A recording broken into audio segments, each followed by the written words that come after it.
Welcome to the Alternative Leader podcast. My name is Mary Williams and I'm the Mind Architect. I'm also founder of the Alternative Leader Academy and author of It Begins With You. This podcast is dedicated to inspiring the leaders of today to lead with intention, both in their personal and their professional lives. My guests from across the world share their challenges, their knowledge and their experiences so that we can learn from these powerful insights to help us lead with strength, determination and compassion.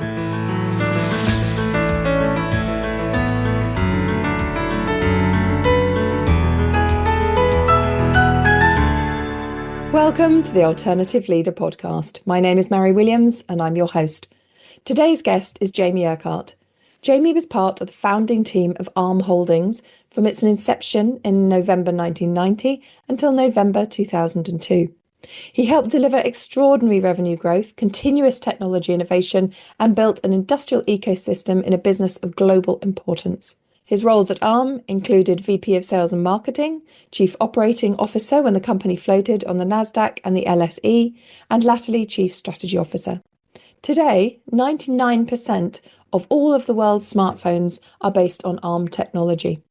After Arm, he became an angel investor before joining Pond Venture Partners as a venture partner, investing in highly scalable, early-stage companies in the fields of semiconductor, communication, wireless, and software. Jamie, thank you so much for coming on the podcast.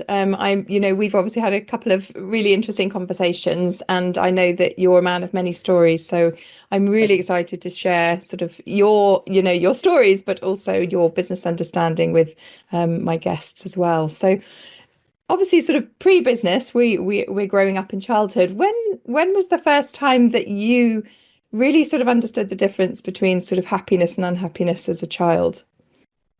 It's interesting because I don't dwell on things, but I think it's really important we know ourselves. And if you can know yourself, you can help sort things out. And it also helps you deal with other people because that's a really important business skill, I feel.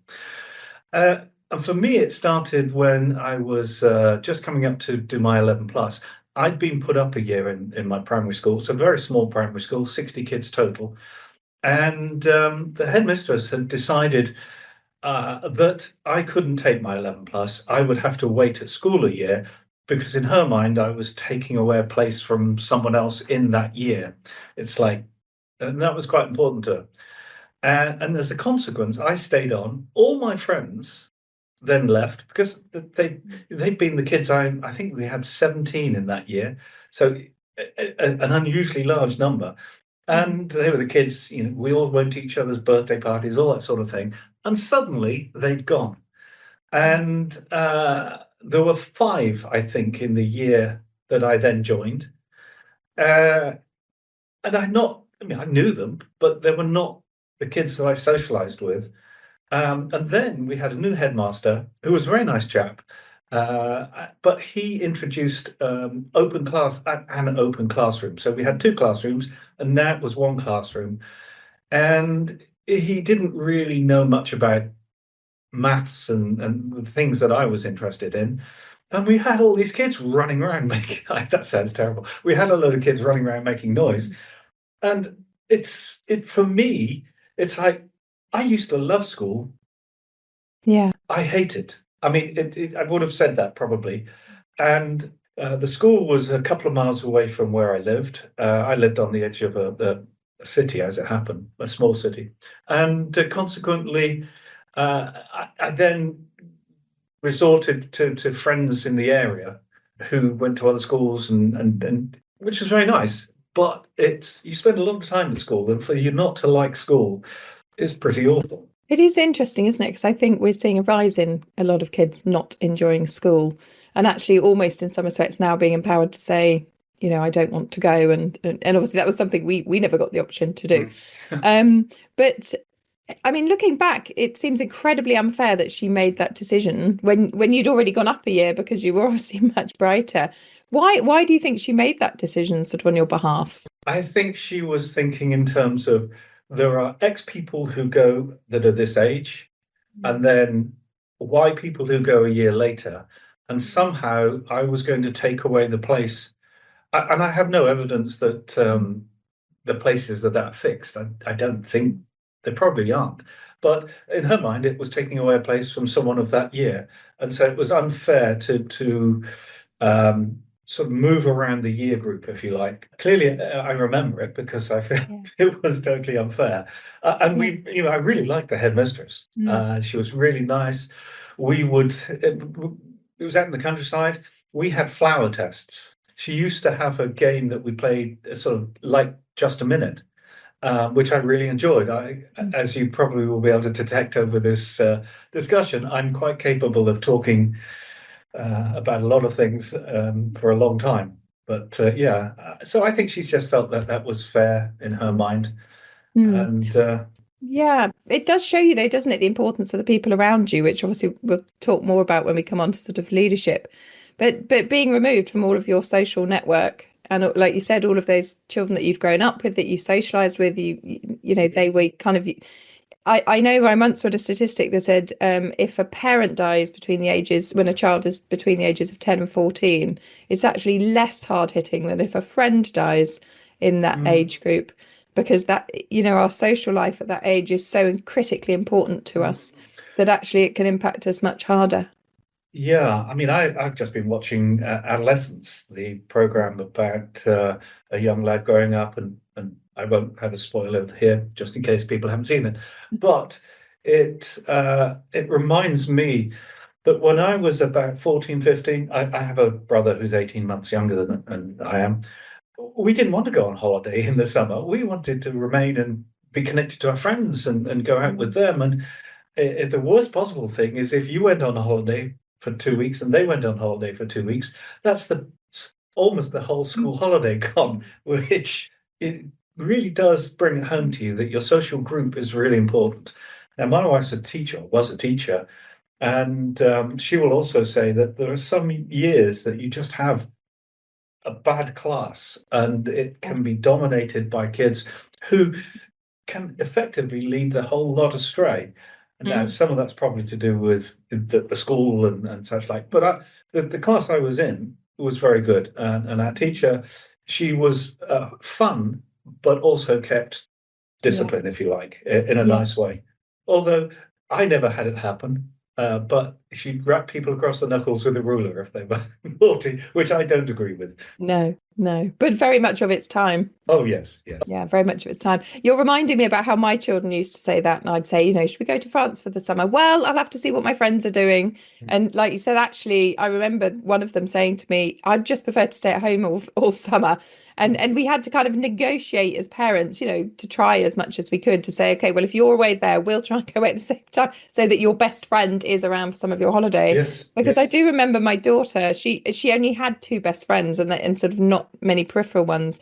And we looked at one of her friends and they were both working parents. So of course, they'd had to, you know, divvy up the summer holidays between grandparents and aunts and uncles. And I think she saw her friend one day out of the 6-week holiday. And she was, you know, really just quite miserable for most of that holiday because her friend wasn't around. So, I can absolutely understand that. I did have some friends who their parents were teachers, and they would literally get in their caravan and disappear for the whole 6 weeks. Now, as a kid, I kind of resented it.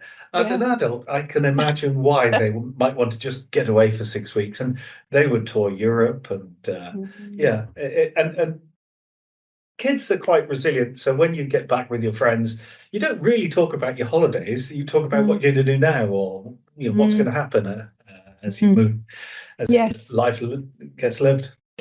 I definitely noticed a difference between my childhood, where we were just out in the streets playing all the time. You know, it was very spontaneous, wasn't it? I'll go knock for kids, you know, I'll go knock for people. And certainly my sort of younger set of kids, I think that was more there with my older ones who are in their 30s, but my younger set who are now 19 and 21, very much it had to be this planned, you know, we'll meet at 4 o'clock on, you know, because a lot of the parents around us, their parents worked very long hours, and so they were scheduled into every bit of kind of after school care, holiday care.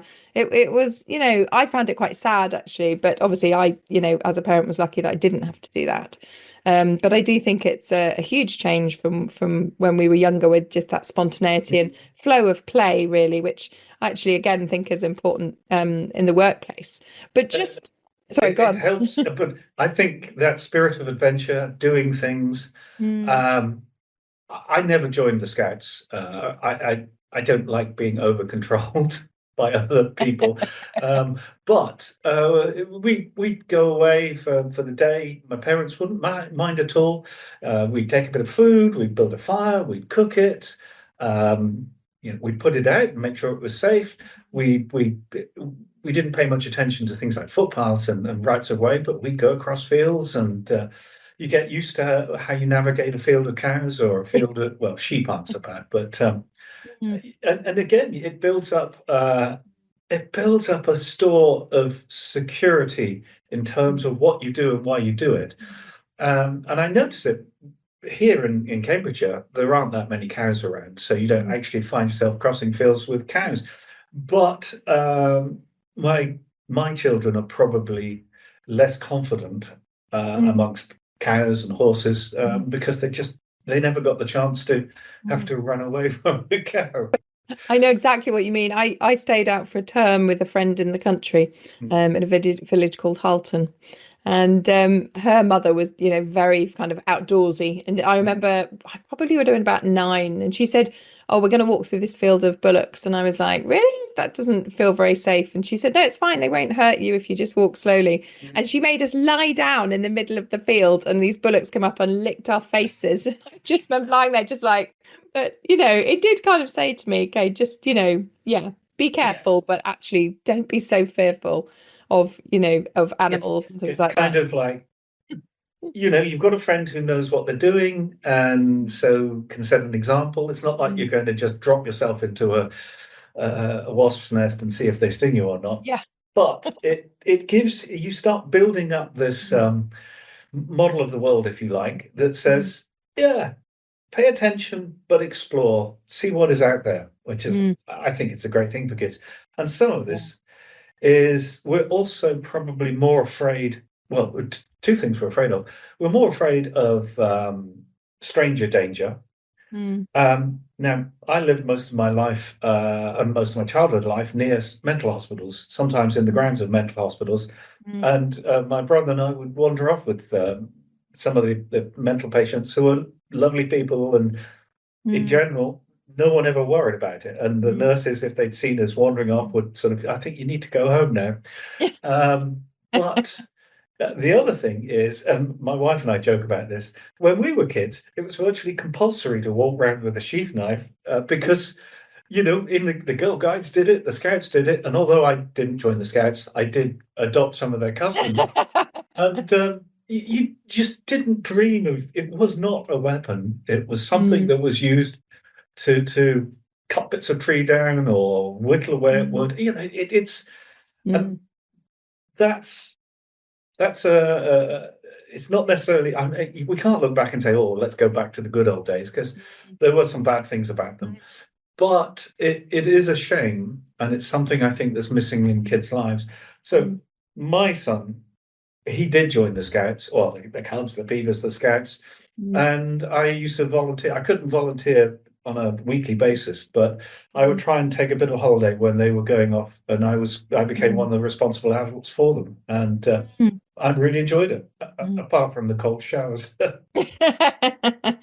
I do think those things are incredibly important. I was in Brownies for quite a while, and I was this odd kid who didn't really go to school very much and have many friends. So for me, it was a place of belonging. And I remember being made kind of head of one of the packs. And now I look back and think that was probably a very tactical maneuver to just help me have some level of sort of belonging in there. It's funny, isn't it, when you look back as a child and think, oh, hang on, that was probably done very deliberately by that person.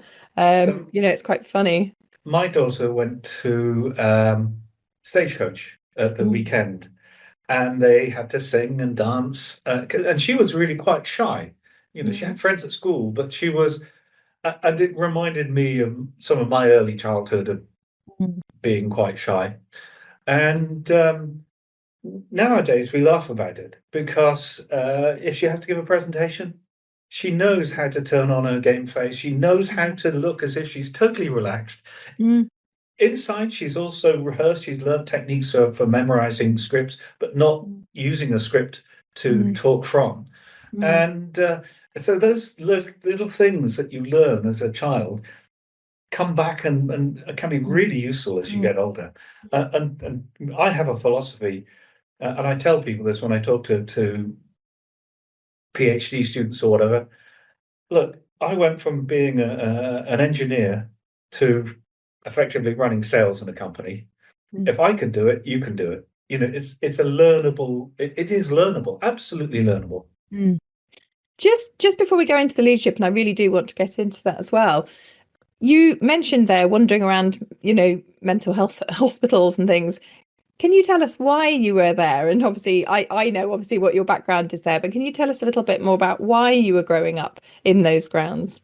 So it's interesting when you asked me to think about influences in my life, and this is a good thing, not a bad thing. But as well as being, my father was a psychiatrist, a doctor, basically treating mental health, and he worked within hospitals. And so we moved from mental hospital to mental hospital, and quite often we'd have one place we had a flat in they'd got a flat, another place we had a house within the grounds. The irony of it is that my father was also an alcoholic, and that's not much of an irony in that a lot of doctors are alcoholics, and I it's something I've thought about, but I don't look back. That's not I don't look back and think, oh God, what a terrible life I had. It was, yeah, I think that nudged me into being myself. When I was in my sort of late teens, I did think about, yeah, perhaps I shouldn't be drinking that much. Also, my parents were of an age where you didn't really tell your kids that much. They sort of kept things secret, Again, I've looked back and think, and my wife and I agree, we're going to tell our kids this. If we've got to go into hospital or we've got something wrong or depression or whatever, we'll talk to the kids about it. It's not good to keep it locked up, I suppose. And so, and as I mentioned before, I have seen programs where alcoholism is one of the features in the story. And sometimes I think, yeah, you've got it absolutely right. And sometimes they've got it wrong. And I think the one thing I take with me is that when you see, my father was very bright. As children, we used to test him. Did you know the bones in anywhere? And he'd be able to tell you. And we'd look it up sometimes just to make sure he wasn't bluffing. But he didn't fall off the wagon regularly. He was a lot of the times sort of absolutely stayed off alcohol. But if he did, it's like, and that's not normal in the sense of, as I know now, if I have a drink or two, I don't suddenly think, right, I'm going to carry on drinking. Almost literally, if he had a drink or two, that was a trigger, and he would drink to insensibility.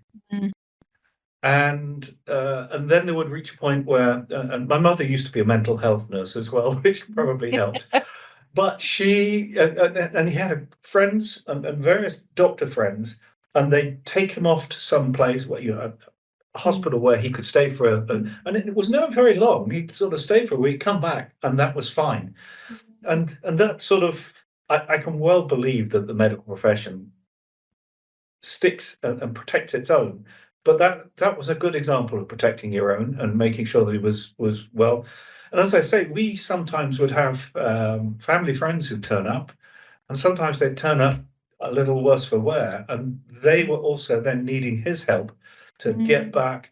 And these doctors would, they could arrange for beds in various places that would be places where they could go.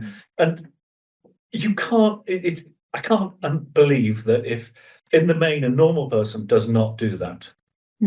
They might drink too much, and there are certain levels of drinking. But in my father's case, it would be 0 to 100 in almost no time at all. And wow, that was it's there's something in his brain. There was something in his brain that made him very susceptible to it, which is why I then thought, should I worry about drinking Maybe I or should not? be careful. As a teenager, you don't worry that much because it's something you do. It's like wandering through a field of cows and wondering whether you're going to get trampled or not. you go and you have some drinks. And inevitably what happens is you sometimes have too many, you're sick, and it puts you off, and you don't have this sudden urge to start drinking again. Yeah. And that's not the only reason for alcoholism, I'm sure. I've talked to friends who've got slightly different stories. But yeah, maybe as a kid, you don't know what's going on in your parents' lives, but it seemed random rather than, someone had died and he needed to cope with the grief or whatever. It's interesting, isn't it? That sort of randomness to it. I think because I had children very young, so I never got into the kind of drinking, teenage culture. And it was probably actually around when I was around 23 when I went to university for the first time. Obviously, I had sort of children at home where I first experienced this. We go out and we drink, and of course, I only had sort of all my days off when the children were with their father. But I don't like the taste of alcohol, so I don't even like it in puddings. I just don't like that fermented taste. And I found that I was drinking just to try to fit in because it was so what you did. Yes. Yeah. And so it was weird if you were the person who said, well, no, I'll just have water, I'll have lemonade. You really were kind of sort of, what, And I remember my second husband, when I met him, I would have been about 27. And he said to me, I don't like it when people are not drinking around me. I think it's not okay. It's weird. Now he has, quite an introverted personality. And so I think for him, he used alcohol as a way of kind of just loosening up and being more chatty. But he actively didn't like it if we went out and I wouldn't drink. Whereas now, I mean, I pretty much don't drink. I might have the occasional cocktail because it doesn't taste like alcohol. But even then, I quite often have it and think, oh, I don't know why I've had that. But I don't drink, and I can just say to people, no, I'm just having water, and it's absolutely fine. And just sort of one more thing was my daughter went to university. I think she's in her second year now. And she was saying that in her first year, she joined water polo team and there was a social and everybody drank and she doesn't drink. And she said after about 6 months, a couple of people came up to her and said, we've actually felt empowered to give up alcohol because we don't like drinking it because you've kind of held your ground in the group and not drank. And so I think it's really interesting that this generation is starting to now feel they can just say, no, I don't drink, and it's completely acceptable. Yes. So my daughter, somewhat similar. The only time she drinks is if we have pudding wine at Christmas. And she takes a minuscule amount, but she likes the taste of it. And, it has an effect on her because she doesn't drink. But she would say the same. But she's now in her 30s. And so she will, when she goes out with colleagues or whatever, they completely accept that she doesn't drink and it's not an issue. Her biggest problem is she can't just take fizzy drink after fizzy drink, they sort of as the substitute. And they don't really sort of, she prefers to go out for a meal and then, they can drink as much as they want during the meal and she can enjoy the meal and several of her colleagues, it's more female than male that have realized that drink isn't the panacea to all things. But my son, he's 36. He's just started running. I say just started. The last couple of years, he's started running, half marathons, and he's now up to sort of Ironman level. Wow. His girlfriend was a vegetarian of sorts, but she'd lapsed. But he and they are now back to being vegetarians, and I guess he's reached the age where you think, yeah, I'm getting on a bit. I need to look after my body rather than not look after you. And it's interesting. I do think, whilst it can appear fun, anybody who sort of thinks back will think, yeah, it wasn't really all that much fun, was it? No, and I agree with your daughter. I find it quite hard when lots of people are drinking around me. I mean, I just drink water. I tend to, like you say, you can't just continuously drink lemonade, and it's very sugary anyway. And I try to kind of keep away from that. So I end up with water. And when people say things like, "Oh, we could go out for the day and just sort of do a bit of a pub crawl," I think that's just no interest to me at all because I don't want to go and drink gallons of water while you're, sipping a wine, and it just doesn't appeal to me. So It's interesting when people say, let's go and have a chat in a little pub for a few hours, and I think, oh, could we get somewhere where there's coffee or tea or instead? And it is interesting. And that's actually, I think there's been a rise in either pubs that serve coffee and tea as just equal with everything else, and cafes as places to socialize as well.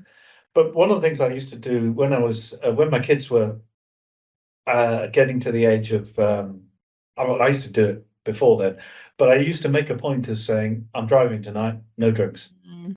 and Mm. it's sort of it creates this simple yes no. Yeah.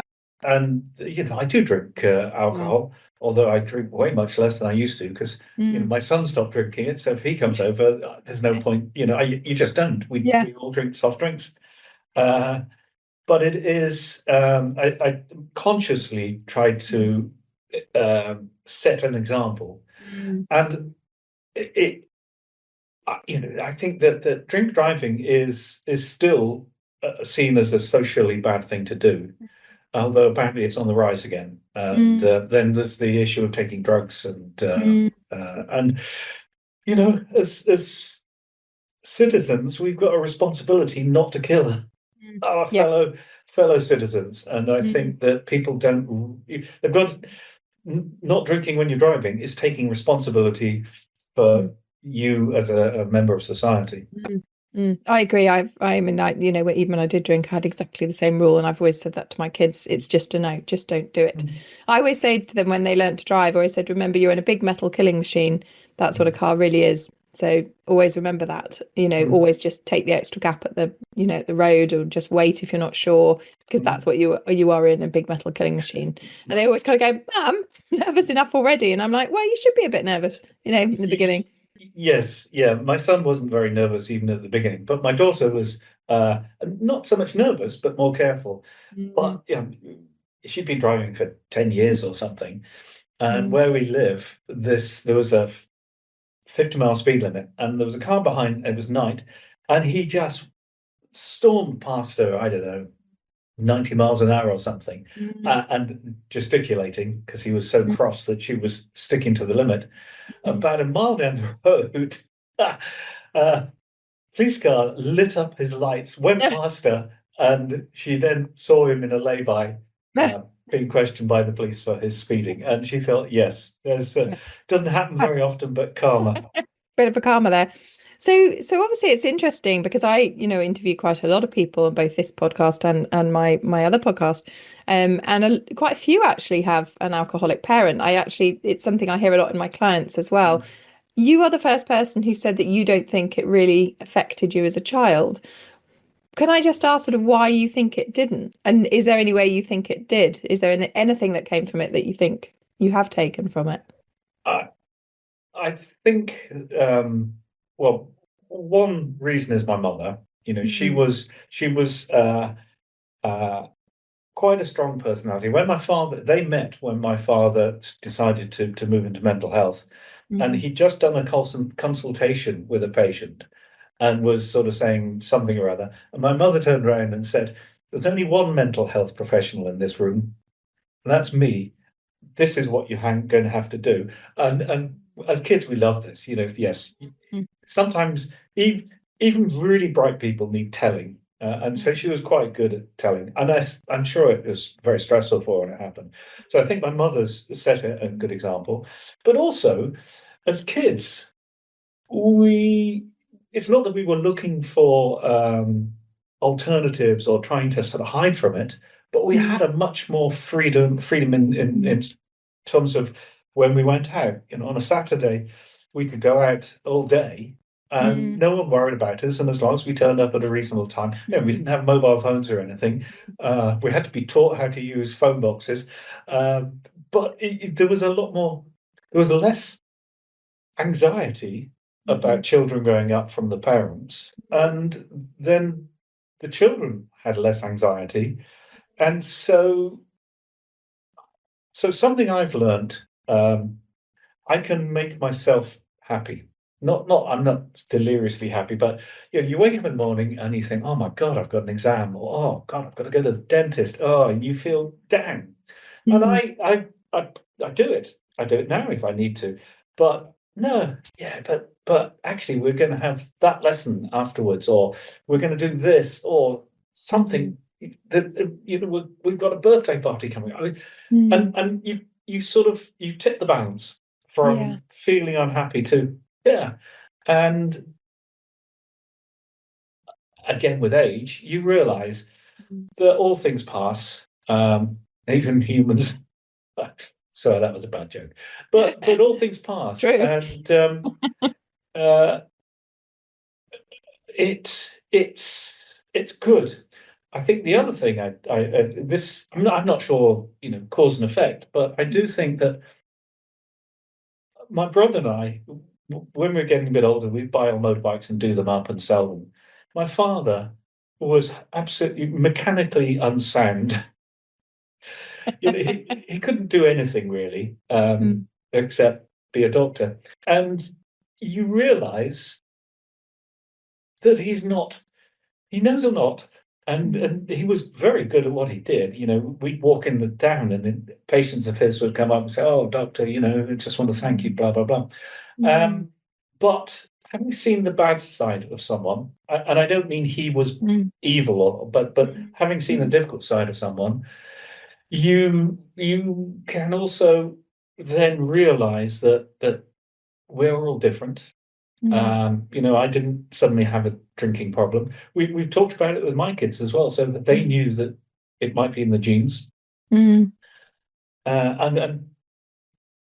so consequently, I think having to deal with those things made me think more about what I needed to do. And so, look, I have no issue with my dad. I mean, he was a great guy. He was really intelligent. Actually, the point you were making about drinking, he told my mother that he was one drink behind everybody else when a party started, which then was an excuse to have drinks before he went to the party. It's just and you think to yourself, how can an intelligent person like that kid themselves? But they can, and it's to do with the disease. And some people don't like calling it a disease, but my goodness me, I totally believe in the disease concept. And so there are other things that I agreed with, and other things that I didn't agree with, in terms of what he did and what I wanted to do. My parents wanted me to go into medicine, and all credit to them, they didn't heap loads of pressure. But I've got a few doctors in various bits of the family, and it would have made it easier for me to get in, but it wasn't what I'm going to enjoy. It's not what I want to do. And so you think more about what it is you like and what you want to do and what things are interesting to you. I couldn't have articulated it, but the importance of your friends is really there, especially when you're sort of going through the teens phase, because there are things that I also realize I don't like being told what to do. My best friend, I was at his house. His mother was a teacher in a different school, and his father was a deputy head, I think. And she said to me once, "Jamie, you're an absolutely charming young man. Why have you got such a bad reputation at school?" And I've never really thought about this at all. But I'm not as brutal, but I take no prisoners. And sir, that calculation you've done on the board is wrong. Yes. Well, let's move on. No. Look, you've done this and this, and it should be that. I've also learned, don't pick an argument unless you're right. I'd also be right most of the time. I can't claim absolute perfection there. And I think that it's you sort of look at yourself, you think about the good things, and that was a piece of information that I didn't know and was useful to know in terms of growing up. So my father's situation made me think about these things probably more than the average child would. And in reality, he was a completely functioning, he ended up running the hospital. So it was a perfectly functioning person who helped a lot of people, which is good. It's a good thing to do. But it told me what I didn't want to do and what I did want to do. And you think about it. Now, before everybody thinks, oh, you can have a perfect recipe for your life, there's got to be some luck somewhere. And I Yeah. had several pieces of luck that I look back and think, my God, it's a good job I did that. For instance, I chose to do physics at university, although I'd always been interested in electronics from the age of 8. And I chose to do a 4-year course, which involved a year in industry, in case I thought, should I work or shall I be an academic? That's completely unfair to academics because it really is work, but Yep. naivety. And I had the fortune to go and work for a company that did chip design, and they manufactured them, they tested them, they designed them, they simulated them, all the things you do. And it's when I got there, wow, why didn't I know this? Why did it take me so long? But they guaranteed me a job after I got my degree, and so I won't say self-taught. I'm quite a lot self-taught, but also have had some great people who know a lot about electronics help me learn it on the way. But there was very little in my university career that kind of the maths was useful. Yeah. But and yet, if I'd gone to a company doing electronics, maybe I wouldn't have had the luck, and it wouldn't have driven into it. And I think because you were going to interview me about these things, I was talking to my wife, and I was saying I've literally always really enjoyed what I do. I would wake up, oh, I can't wait to get started again. And I've done, from chip design, sales, managing a company, all in the electronics field. I mentor people. I've been a venture capitalist, and I look at it and think, wow, I couldn't have picked a more interesting career for me than what it was, because I also believe every now and then you've got to have a change, and you also don't want to get stuck in a rut. Yeah. Interesting enough, though, physics is I think of it as a why science. Why does that happen? Why does this happen?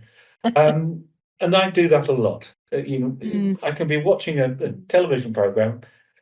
That doesn't make sense. Why would they have motivation to do this? Why shouldn't they? And my family will tell me to shut up. Look, just enjoy the program. Yeah. We don't need to do the analysis. Yeah. Except I do.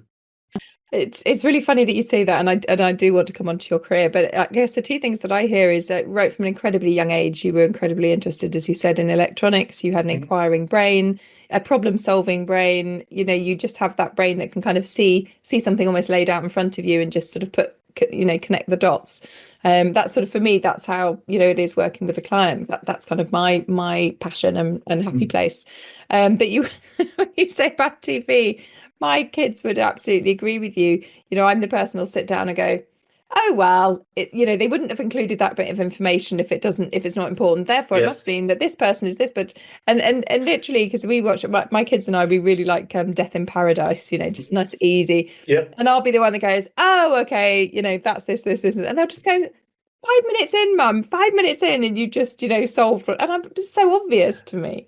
But like you, I sit there and I was actually thinking, I've been thinking obviously a lot about relationships recently, because I'm obviously writing a new book about being alone. And I was thinking about what's kind of things in me that I might need to change for a partner. I was thinking I might need to learn to be quiet while watching a TV program. And films are the same, I'm just like, oh, you can really see what's going to happen, or what's the motivation behind this and this. And like you say, I can't not do that because my brain is there putting it together. So what you've told me is I shouldn't watch a film with you, because I do exactly the same. It's like they wouldn't have done that if it wasn't going to matter in the plot, because they can't afford to have things that don't matter. Therefore, yeah. Everything has to matter. Yes, we probably ruin the film for each other within minutes. Yes, yeah, absolutely. In fact, it probably isn't even the film. It's you've guessed it. You've observed and guessed what's going to happen before me, and that would annoy me as well. Yes, exactly. I do also wonder if I learnt to read. I learnt to read when I was 4. My mother taught me very, very young. And I just read and read and read. And obviously, I didn't go to school a lot as a child because my mother, was a very different person. But I read and I read and I read and I read. And I do think after you've actually just taken on so much kind of reading, so many stories, actually, it's almost like your brain just can understand the narrative very, very quickly of what's going to happen. So I do think kind of being a heavy reader really comes into it as well. Yes, yeah. When I the headmistress that I was talking about, when she retired, she let me have a book out of the school library, which is probably a bit dodgy, but hey, she did. And for me, it was the whole Swallows and Amazons, and that was that was like going across the fields. It was a mental Yeah. escape, and as you say, you start working out what I like and what I don't like, and where I think the story makes sense or where it doesn't. And I even in my sixth form, I took up sailing because I'd stopped reading the books by then, but I took up sailing just because it was a great thing to do. And in life, I think in the space when the kids were going through a certain age, we went to the Lake District for 8 out of 9 years, and because by that time I was doing a lot of traveling around the world, and so the last thing I wanted to do was travel somewhere else, and the Lake District was just a lovely place to go. And Yeah, it's funny you say that. So I also loved Swallows and Amazons. I grew up on them. Absolutely. Like you said, a complete escape from my life. And interestingly, I signed up to do a sailing course this May. And so and part of it was the sort of, oh, I could go sailing because I've never done it. And I love being on boats, but I've never learned to sail. And but the funniest thing was when my children were younger and I wanted to read them Swallows and Amazons. Of course, it's very genderist, really. You know, the girls make the tea and the boys go. And so I learned to, as I was reading, I would just insert sort of things which balanced it. So I'd say things like, you know, I can't remember their names. It's Susan. You know, Susan would make the tea and John would make the sandwiches. I would just slot in and then keep reading. So I sort of balance things out a bit. So I think if they would go back, they'll go, hang on. Quite how I remember it. So I also read to my kids, and so my kids got heavily into Tolkien. You know, the Lord of the Rings, the Hobbit. But I would, because I read to them in the evening, and I would insert. And Bilbo got out his machine gun and gunned them all down to see if they were still awake or not. And occasionally, Dad, surely not. But with I read my son The Hobbit, and because I love the Tolkien books, and then I went on to Lord of the Rings, and I think it was they were hiding. They were scared that there was going to be evil coming into the county, and they were hiding on some tree roots, and the Black Riders were coming by. And at that point, my son said, "Dad, I think I'm going to have to leave this. It's just too much just before I'm going to go to sleep." And so, fine, that's not a problem. And we did get into it later. But That's incredible self-management of your son to say that. Well, no, it did scare him. Yeah, that's incredible. I mean, when you see the film, and I always think back to it, and it's like, yes, it is pretty scary, isn't it? It is funny. Yeah. Sorry, go on. Read it. I was just going to say I probably read it a little bit earlier than later than he did. But again, it's a wonderful. So we have the theatrical edition of all of the films of Lord of the Rings, and which are much longer. And my daughter, my son probably doesn't have as much time to spend at Christmas. But my daughter, she'll stay with us for a few days, and we'll try and watch at least one of the series. And even now, and she's got a almost an ability to memorize anything. But she and I will both. Oh, good! I didn't realize that happened. Oh, that's interesting. And yeah, it's also a way of sort of bonding, I suppose. And I don't mean in some soppy sense of. Oh, I know what you mean. It's part of a social thing you do, and you know, I have a friend who I was at university with. We weren't friends then, but whatever. 40 years later, he got in touch with me on LinkedIn and said, do you remember me?" And I remember him, but he only did the 3-year course and I did the 4-year course. So we only saw each other for a couple of years. And now we meet up once every 6 months, 4 months. And what is remarkable is how much shared experience. Obviously, it's not exactly the same, and that's part of getting to know people and building friendships. It's the shared experiences you have, if you'd said in 40 years' time he's going to become one of your friends that you are regularly in touch with, I'd sort of, no, I don't think so. And he probably would say the same about me.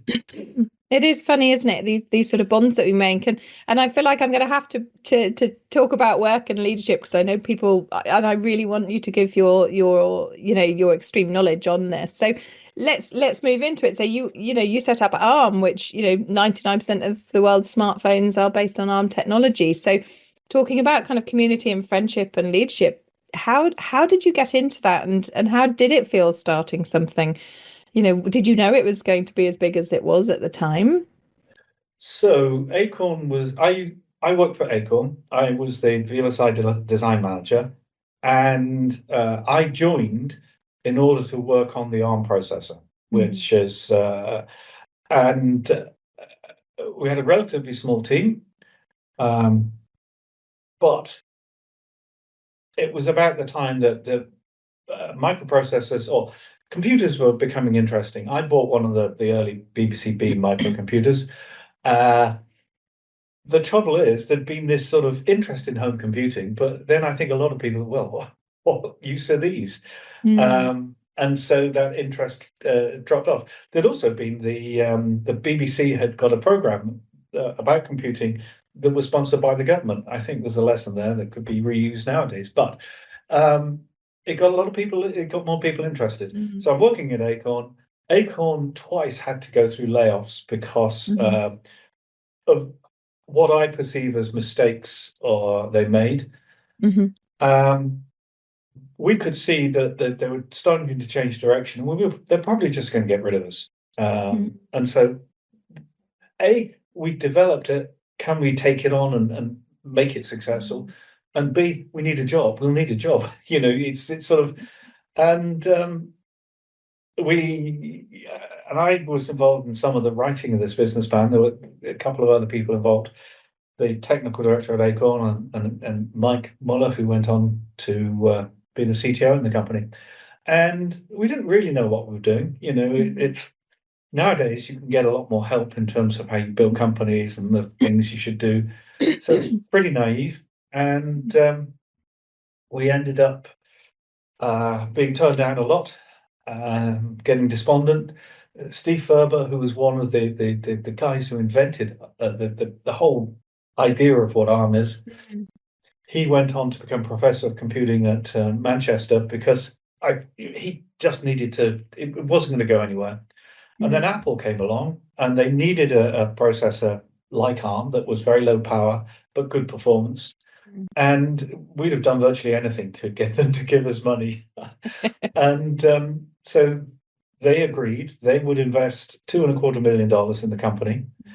It was a joint venture company with Apple and Acorn owning the chunk of it, but then us, the founding staff, getting share options because they're more tax efficient. And this was like freedom. And we had to give information to Acorn and Apple, but they were competitors. And so we didn't give information. We felt we were running the company, hey, we're running the company. You can come and listen to what we've done. But the experience they had wasn't overly relevant. They didn't have semiconductor experience. We hired a CEO who did, Robin Saxby, or now Sir Robin Saxby, and he was just as crazy as we were, I think. I'd get phone calls at 11 o'clock at night. Jamie, I need help with my computer. This has gone wrong. And he was a workaholic. But what he brought was the experience of dealing with customers. And he looked at our business plan and said, this is too expensive. You've been probably some rude word around with the technology.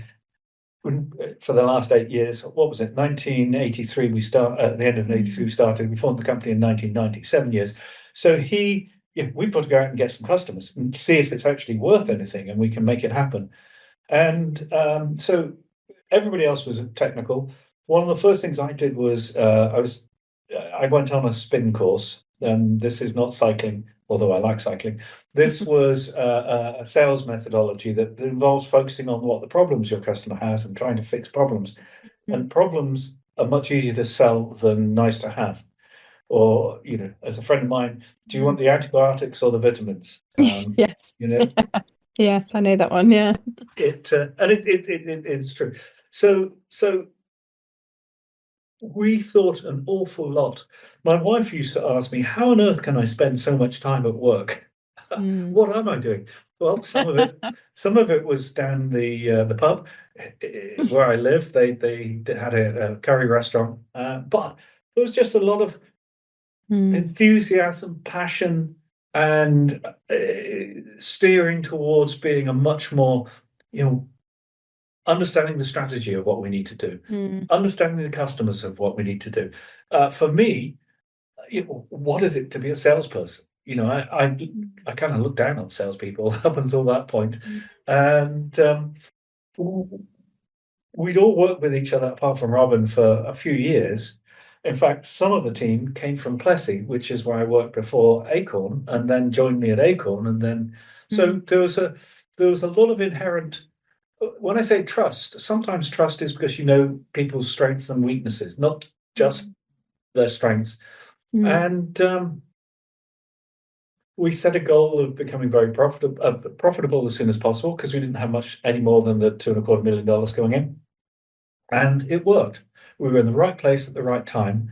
Everybody else had been designing. I used the analogy, sort of racing cars. Their CPUs were really fast, could do lots of things, but went in expensive boxes. They needed cooling. They needed lots of expensive chips around them, and ours didn't. And that's why Apple wanted it, because they could build a good system, but it was going to be handheld. And in addition, there's something called Moore's law, which isn't a law, but it's an observation by Gordon Moore that chips get double in complexity every 1.5 to 2 years, because making chips is a bit like printing.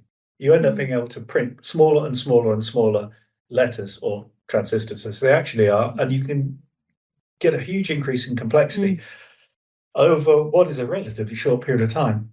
And if people have difficulty just increasing the complexity, then they start thinking in terms of subunits. So the analogy with the car is, you don't design your own engine, you buy one in. You don't design the electronics for managing that engine, you buy it in.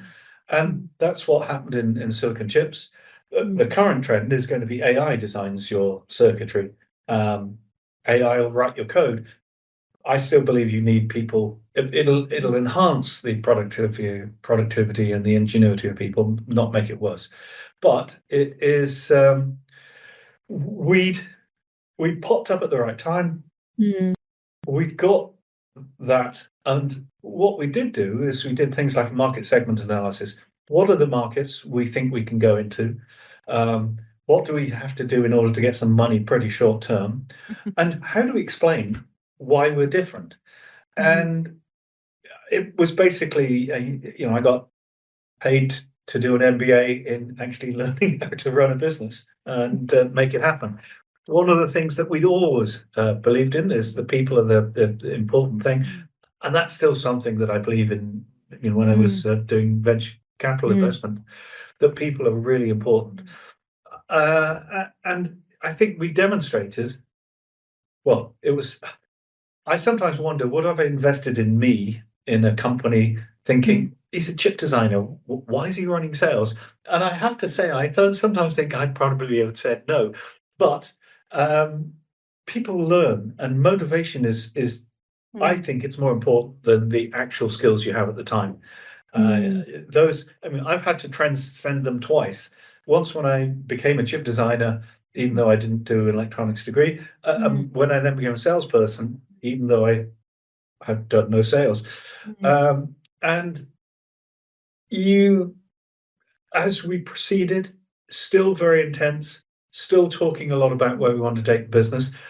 If I have to isolate one thing, I think it was Robin coming in and saying, we've got to be customer focused. That's the really important thing. And we all, what I tell people, you want to find a job you like and you enjoy. I sometimes say, and if you're going to be in a startup, you've got to enjoy working like a dog. Because it is a lot of time. But I never begrudged it. I think my wife might have sort of begrudged it occasionally. I'd come back from a business trip, a couple of weeks in America or Japan or whatever it happened to be, suffering from lack of sleep because you just work as many hours you possibly can when you're away. It's like a holiday from having to real life. But I discovered that the worst thing I could do is come home and say, God, I'm exhausted. I'm just, this jet lag is getting me. Because what happened was, you think you're tired. You look after these two. They're yours for the weekend. I mean, we weren't divorced or anything. We lived in the same house. But you look after them for the weekend, and you see how tiring it is. Now, my wife and I, before I joined ARM co-founded ARM, had discussed the implications. But again, it makes you realize you can't get too into yourself. If there's an issue, there's a book called Conscious Business, I think. And the message, I'm heavily simplifying it, but the message, I read a lot of business books even now. The message is basically one of, if you're working with someone and they make a mistake, the worst thing you can do is just blame them. Think about how something you might have done that would have made it less likely to make a mistake. This presumption that we need to blame people in business terms is a terrible presumption, because you end up with a poisonous culture where people will hide things and not learn from each other's mistakes. The best thing you can do is look, I made a mistake. How do we avoid this again? What could we do better? And sort of take away the need to blame people. I really agree, actually, because often when I see people being scapegoated in large companies when things have gone wrong, I think they've just learned the lesson. They've just learned the lesson and got the humility and understanding to not make that mistake again. And the first thing you're going to do is get rid of them. And like you say, the blame does is, like you say, make people hide things. And also, I think it really stops innovation and creativity. Yes. If everybody's just worried all the time about, well, I might have done everything wrong, if everyone just sort of stays under the parapet and doesn't say anything. The best thing we did in the very early stages, and I sometimes talk about this in forming businesses, but what's the culture we want? And what are the good things we want from our experiences, and what are the bad things we need to avoid? And one of the things is about being open. In a small company, there are more risks, especially if you're not sort of at the top level. You can sort of see what's happening. If you're more underneath, it can seem more difficult. And maybe certainly my experience at Acorn was they didn't really tell much until suddenly, we had one weekend where we were warned, you might not get back in on Monday. You probably need to take any personal belongings home with you. And it turned out we weren't locked out. Some deal was done. But it is really important to be open. We decided that. We talked about how we need to be creative. Creativity solves, and creativity isn't just about how you put your transistors down or how you write your software. It's about how you run your business, how you deal with things. Also, we were, fail fast. Again, so encouraging people. The one that I agree with, but if I let myself worry about it too much, I worry, is it's better to ask for forgiveness than permission. And you put it in the context of, I don't think it was a good idea to put the television in the washing machine to clean it. And obviously people aren't that stupid. And it works. And occasionally mistakes are made, and then you learn from them, and it can be really important. And so part of what you have to do is you have to empower people. And things like as you grow, you put in more processes to support what you do. And we went through the process of putting in appraisals. And I learned two things. One, if I am surprised in an appraisal, I just don't know my people well enough. And the second is, what can we do? I literally, what can we do to make your life better? Now, I quick follow. I'm not offering to, let you spend the next 6 months in the Bahamas, and that's a good way. It's a very positive way of starting a discussion. And then another thing we used to do was in meetings. If you can't go to a meeting, and in a small company, you do what's necessary. Customers are really important. You committed to them, but send along a deputy. And the expectation is not that deputy then has to be briefed to the nth degree so they can talk all about it, but it's to give them some experience. Excuse me. It's to give them some experience of what it's like, what we discuss, and it's not all super high level. And you will hear things that you hadn't appreciated because they've got a slightly different perspective from where they are. So the number one for me is people. Yeah. So I had a question actually, which was how important that are the people around you, which you've obviously just covered. And did you focus on caring about them and developing them from the beginning? And it sounds like yes, right from the beginning, you've had that kind of we need to have this openness. This might not have been honed and perfect, but it seemed like that was there from the beginning. Oh yes, very early on we said we should have budgets for developing and training people. And the trouble is, you then think, oh, goodness me, other companies I've worked in, you find yourself going on these weird courses and you think, what the hell was I on that for? It turns out that some of these weird courses were really useful. I went on one for Acorn on appraisals and how to give them and how to receive them. It turned out to be really useful. I did another which was about coaching and mentoring. And it's actually really useful. And so it's even what appears sometimes you shouldn't just focus on the skills for their current job. Sometimes you've got to throw something at them that makes them think about the future as well. And that's some people don't like training. No. Because it takes them away from doing the job, and that's a problem. But one of the best things is sometimes you need to be out of your current situation, answering the phone, dealing with crises or customers or whatever. Sometimes it's good to be in a random place in the middle of nowhere, meeting people in totally different business circumstances, and it's all part of creativity. Is a whole range of different activities, but it helps you become more creative. They do this, should we do that? Quite early on. Again, this is part of the very early things we did. We looked at other companies and thought, Nintendo turned out to be the most profitable company per person. How did they do that? Microsoft, I think we bought everybody the book. How have they grown so quickly from where they were to where they are now?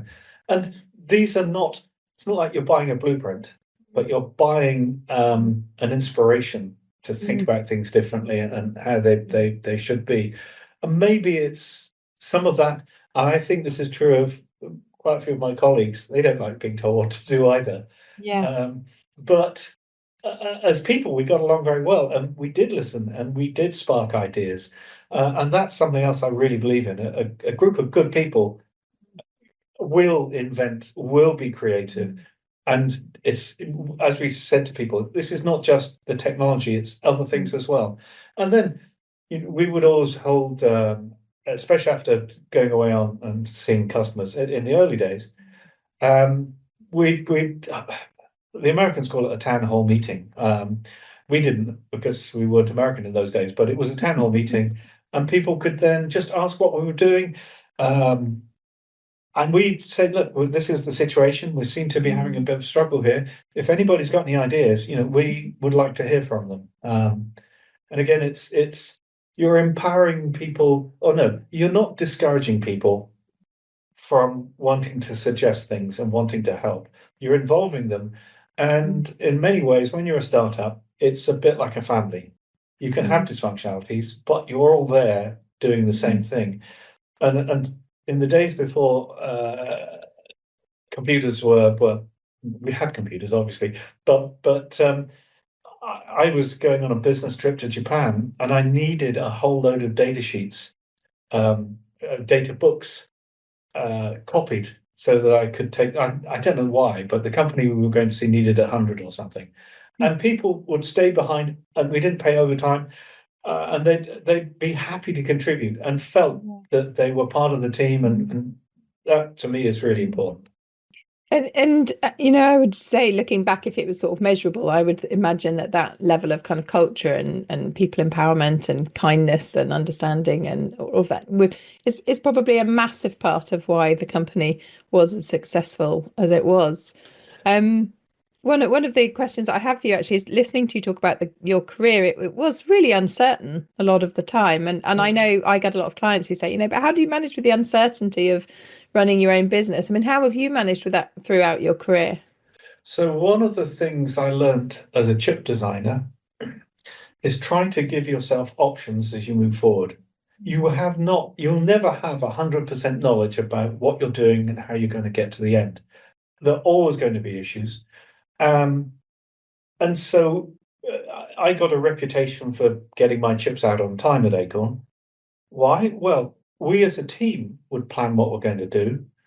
I would add a little bit of contingency, but not call it contingency because that's not it's not always what managers need to hear.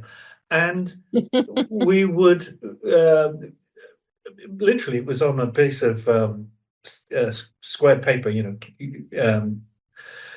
with vertical and horizontal sort of, so you could sort of mark things out quite conveniently. And we'd have it and we'd color in the bits that were being done and we'd talk about what the problems are. And someone might say, actually, I'm going to finish this earlier.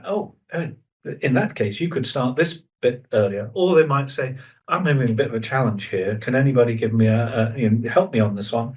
And again, no, you don't, it's not a blame. It's just inevitable that things will crop up.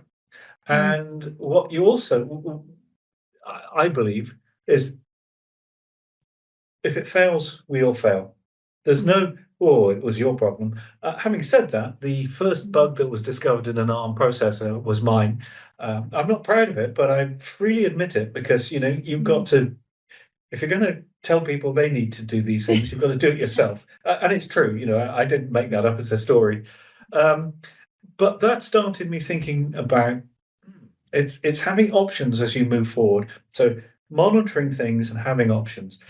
When I went into sales, the first mistake I made was I wrote my own sales forecasting thing that could analyze the data in all sorts of ways, but in reality, none that were going to drive the sales forward. And I learned that it's all about you've got to learn how to build momentum in a sale and close the deal. And in order to do that, you've got to build trust. So trust, momentum, and closing are the sort of the key statements I give to people wanting to get into sales. But I was responsible for delivering the quarters. And so thinking about, if that doesn't happen, do we do something different? And I started a meeting called, we were getting larger, business review meeting. And because of the way things like revenue recognition work, the meeting was ostensibly about, are we delivering to our customers? Are we keeping our customers happy? And if we did, the money would come in and then we'd hit the numbers that we needed to hit. So, some people resent doing anything for just purely financial reasons. And so this all went back to, why did we want to build ARM? Well, we think we've got a great technology and we want other people to be able to use it and enjoy it and do things with it. And so I would say options. If I'm writing a piece of code and I'm doing something that I've not done before, I think, well, I think I'm going to do this. But if it doesn't work out, I could do something different. So it's not like I spend all my time worrying about everything, but you plant a few seeds, and sometimes it doesn't work as fast as you wanted, or it's too large to go into the memory you've got, and you have to do something different. But having sensitized your brain to it, it becomes much easier and not a scramble. If you scramble for answers or scramble for sales, that's not a good place to be in. And so, yes, it's options. That's my secret. It's not much of a secret, but it makes your life easier because the issue. Some people worry about something and they find it very difficult to stop worrying. Having already got predefined options, I don't need to worry about it because I know what I'm going to be doing. If this doesn't work, I'll be doing something else, and that'll be interesting. So you can spin. I'm not trying to fool my own brain, but it just stops you having to do the worrying. Now, is that a universal panacea? Probably not, but it helps. And I think it helps in very many levels. I agree. I think I always say to people, have a backup plan, have a fail-safe backup plan. And if you're going to take sort of wildly risky action, make sure that whatever could, the worst case that could go wrong, you're comfortable with. And if not, reverse engineer backwards to where you are comfortable. The trouble is, you keep reminding me of things that are germane. So when we did our planning, we would have a sort of 3 to 5 year strategic view of the world. But the year's plan, we would have what we think we can do. We'd have 2 upsides and 1 downside. And it helps you to be thinking positively. And in reality, unexpectedly good things can also be just as difficult as unexpectedly bad things. But having thought through those things, and then we'd have a tactical plan that tried to deal with things that are just, well, what would we do if we did that? What would we do if this happened? We don't need it to happen, but you have to know how to respond if it does happen. And again, it's contingency planning in a positive way. There's a lovely book, I don't know if you've come across, called The 12-Week Year. And in that, they say that most businesses plan a 12-month year. And they said most businesses only really start trying to achieve that in September. Because up until then, they're kind of going, well, it's only January, we've been slow January, it's all fine. And so they say, and also if you look at the plan that the business sets in January, actually it's incredibly different to kind of where they ended up in December. So they said, actually, you're wasting quite a lot of time making this incredibly detailed plan that you then don't follow because you adapt and change as you go. So they say, have a rough plan of kind of in a year, we want to be here. But for the next 12 weeks, we're focusing on kind of these things and head down. And they said it buys into the psychology of the brain going, oh my God, I've already got 12 weeks. I can't waste a week. And then you reassess and you have a kind of a week free where you kind of sit down, assess how that 12 weeks went. What are the next kind of 3 or 4 goals? And then you move on. And it's one I often recommend to my clients when they're getting tangled in this, detailed plan. So one of the things I did was I used to hate the end of the year because the end of the year you're busy trying to close out on what you need to close out. And yet, at the same time, you're having to plan for the next year. So I introduced rolling 5 quarters. So you think about, it's not quite the same thing because you have to think about the future. But the timescales for the sorts of sales that ARM was doing would be in longer, and you have to prepare earlier. So I early on in the company's life, I sat down with Robin and let's review the sales forecast, Jamie. Oh, excellent! Yeah, look, I can show you all this detail. Spurious detail, as it turns out. And he said, oh, this is really good. So what are you doing next week? Who are the 3 customers or the 4? Or who are the customers? And what are we trying to achieve with each of those customers? And companies have to look on the long term, but also have to do the practical short term stuff. And it's not every week you close a customer, but selling is as much about you get salespeople who come back from a customer meeting. Oh, it's a great meeting. Yeah. What did you achieve? Oh, it was a great meeting. They really loved the technology. Essentially, we programmed into the way we did it, always have a pre-meeting meeting to decide what you want to achieve, then have a post-meeting meeting. Did you achieve it? If not, what are you going to do instead? Or should there be some alternate? And I think this probably came from Robin, but prevarication is your enemy. It's better to screw up early than or alternatives, better to actually get it done early, but always putting off, well, I'll ring them next week, I'll ring them tomorrow. That's a terrible thing to do. And I'm not the best at not prevaricating. So I write lists and I try.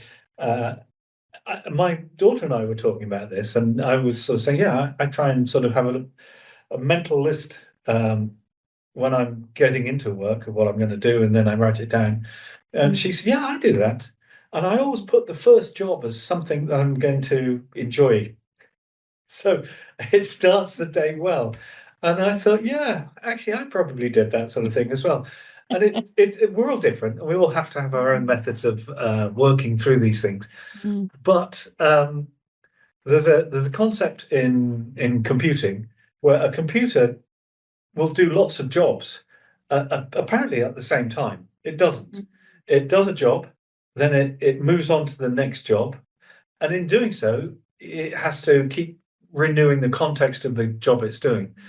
That's a terrible thing for a human to do, because it's so difficult to keep bringing back what it was.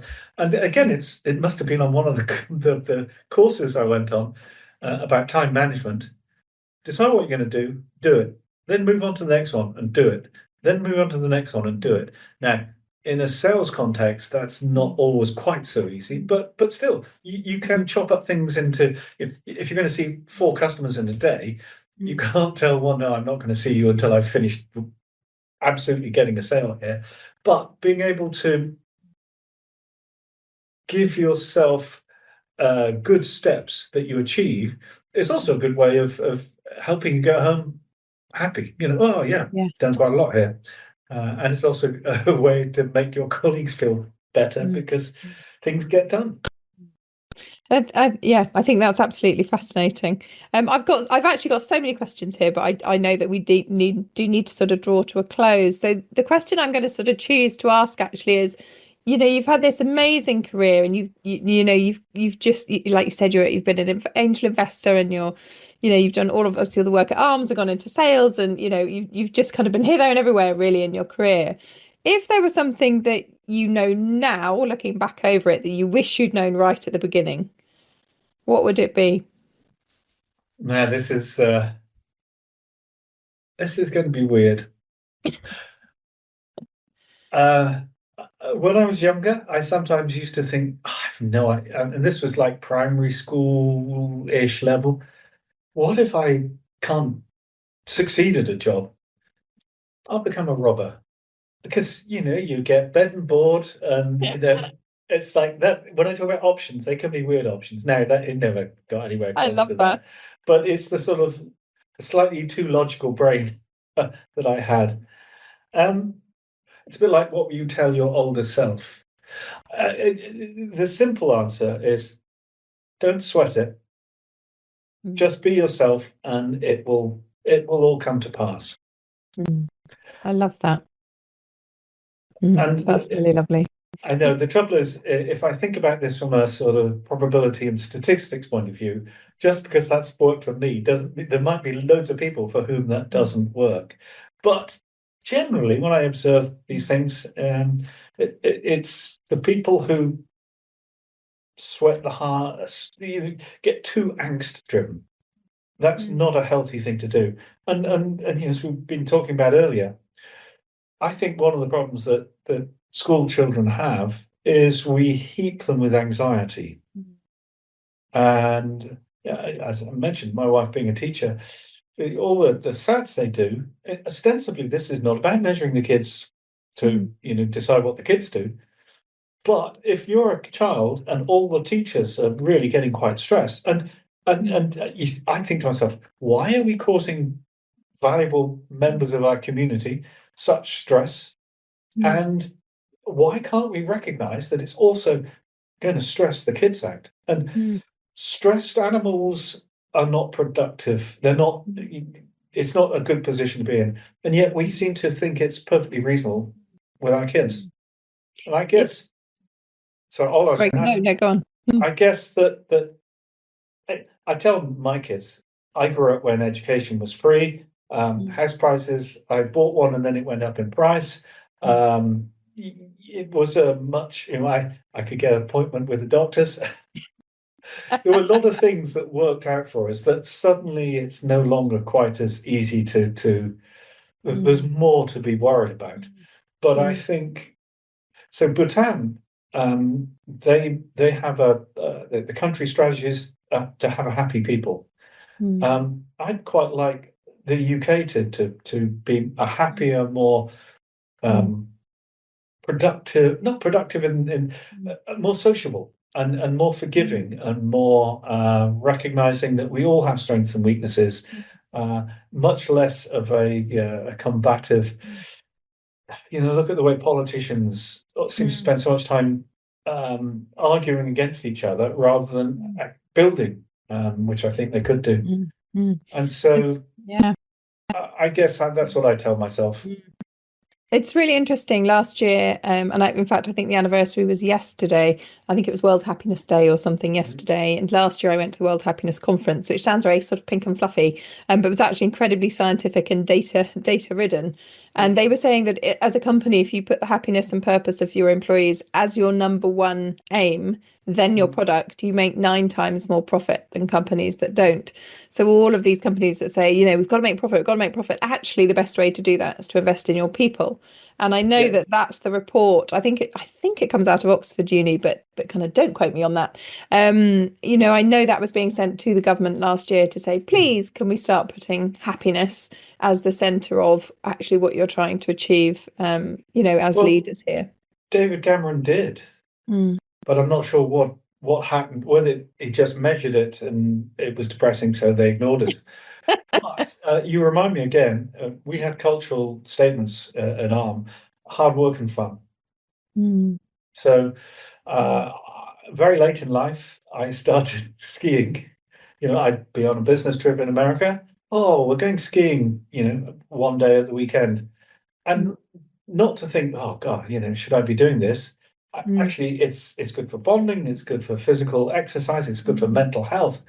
I've also been involved in car accidents on 3 continents, all related to skiing, but I wasn't driving, fortunately. Maybe not skiing, but no, I agree with you about being playful. We need joy. Again, proven we need joy and purpose in our life. But I need to sort of come to an end, but when you think back about, all of the troubles that you had in your life, obviously not many of them, as we talked about, but those challenging times, was there a book, a film, or a piece of music that helped you through? So I've already talked about Swallows and Amazons and The Lord of the Rings, and they are escapist. And sometimes your brain needs help in escaping. And you shouldn't be ashamed of it. For me, reading has always been a passion. Like you, I learned to read before I was, 4. It horrifies me that so many kids now go to school and can't read, because in the environments I've been in, that's something you try and get them doing before they go to school. Not because you want them, ready and racing and competing with their fellow schoolmates, but because it's such a nice part of life and it can be really useful. And it can be useful. I can read a textbook and enjoy it. It doesn't have to be all about a story. So I think that's the sort of the way I look at it. I agree. I think we all need to step out sometimes, don't we, out of the world. So my second thing is, if somebody's listening to you, whether it's personally or professionally, and they're thinking, I've been really inspired by this conversation and I want to do something, I want to make a change today, whether it's business or otherwise, what is sort of your tip to them today? So it depends on the circumstance. For a variety of reasons, I tend to be fairly free with my time. So last night I was talking to a German person who'd been working for a company for a long time, and essentially what I asked him was to think about what is it he wants to be, not what do you want to do, not but what do you want to be, where do you want to be, and then unfortunately I can't say there's just one direction. You've got to build up some data points. In his case, start going to more entrepreneurial get-togethers, idea down the pub type of thing, or quite a lot of universities run sessions, not just for the people in the university, but outside of it. Also, in his case, to use LinkedIn. So have a plan. You don't know if the plan's going to succeed or not. So have a set of points and don't be too prescriptive on those points. You're trying to expand your network. And so a generally useful thing is learning to network. Get out there, talk to people. I don't know why I'm telling you this. You tell people how to do it, but it's so important, and it's life affirming. Not just can I get a better job or can I do something more interesting. You meet some really interesting people out there, and be kind and expect kindness back. But I think that's lovely. I'm not telling you. I can't tell you what to do, but you can tell yourself what to do. But you've got to then. The scientist in me would say you've got to do some experiments, find out what does work or what doesn't work. I like that bit of error testing. Yeah, that's really lovely. It's really lovely. And, actually personally or professionally, that's the same, isn't it? Get out there, meet people, talk to people, listen to people. It's lovely. And so my last question, sorry, go on. I'll give you one anecdote. So I had been mentoring a group of people at the Judge Business School, and on the last day, after we finished, I'll take you all down the pub. And I was able to leave earlier. It was the Eagle, as it happened, in Cambridge. And there was a table, and it looked like they were sort of just about to move off. I said, do you mind if I sit here, and then I can... I've got a group of people coming in. And I can talk to people nowadays. It was more difficult when I was a student, but... What are you here for? Oh, actually, we're from NatWest, and we've been on a course to how can we help the more entrepreneurial customers we've got. Now, most of them had to go, but one said, actually, do you mind if I stay here? Because I've not got anywhere to go. I said, join us. And then now ask these people what they do. And feel free to ask the sorts of questions. And they turned up, and he started talking to each of them and getting them. And afterwards, they said, he knew an awful lot about the topics we've been learning. And I said, yeah, actually, he's been learning how to be a good supporter within banks.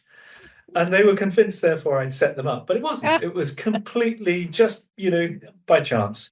And I think people, if you try, and it's not a stress, meeting lots of people, something will always come up.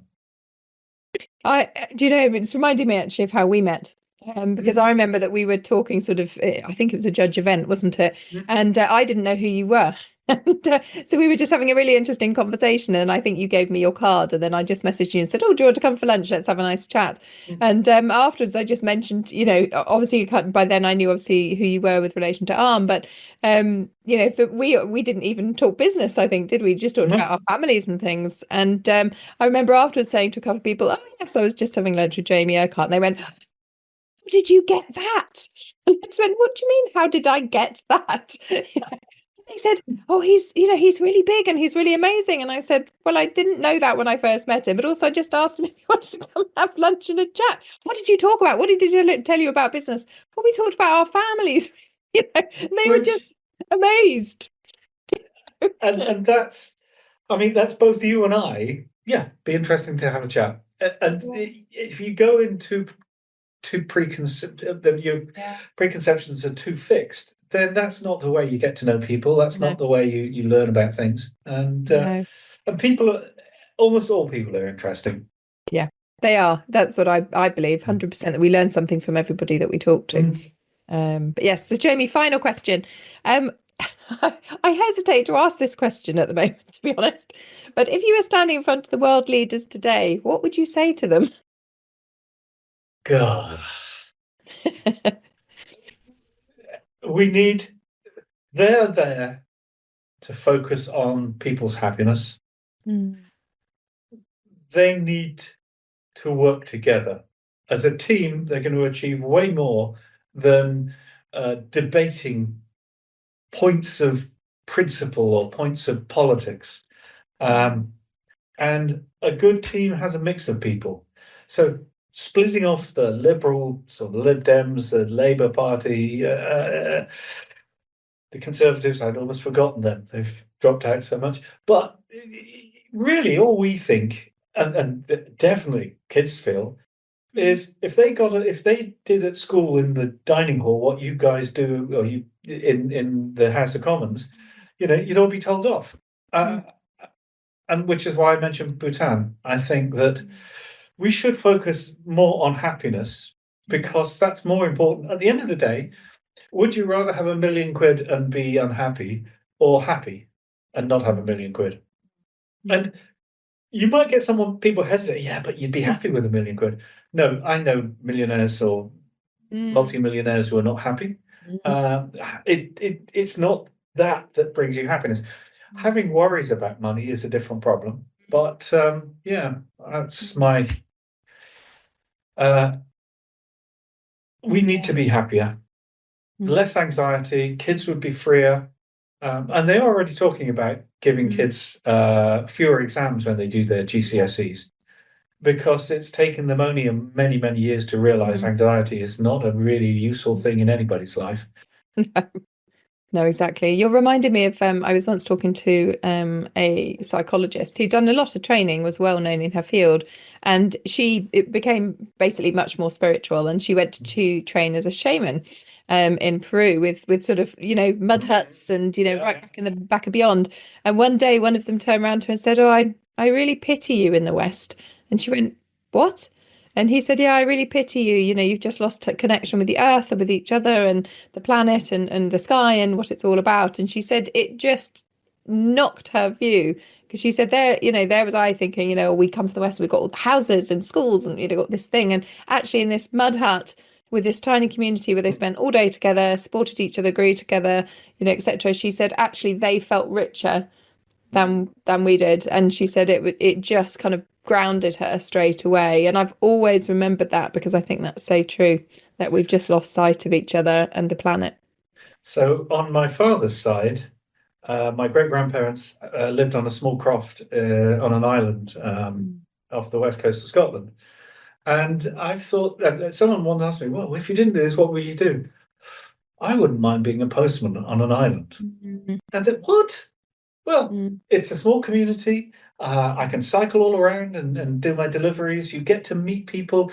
And that's one thing that we've lost. So I used to have chats with the postman, but now it's a different person every time, and they go around in their vans.